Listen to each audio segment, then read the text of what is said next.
When you think about crops in Georgia, peaches, peanuts, and pecans, more come to mind. But did you know that the state's most widely grown crop is actually corn? The Boyd family has been growing corn for years in Effingham and Scriven counties. In this week's Proud to be a Farmer, our Andrew Gordon talked to them about this year's growing season.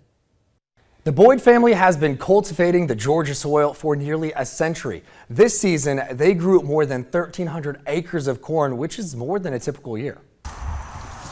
But typically we grow between 800 and 1,000, and this year we ended up, I think, about 1,350. The season, the spring, everything was working well, planters were working good. We had the right moisture, and the market seemed to like corn at the time, so we just planted a little bit more, and now I'm thankful that we did.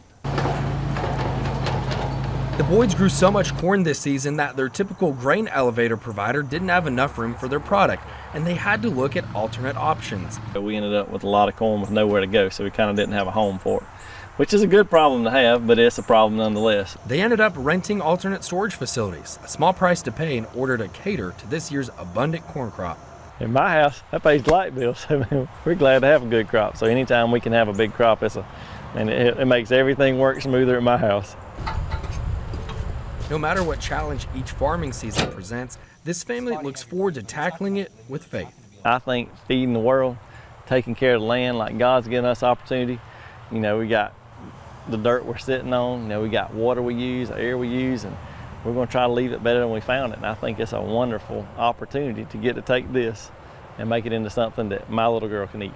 In Effingham County, Andrew Gordon, WTOC News.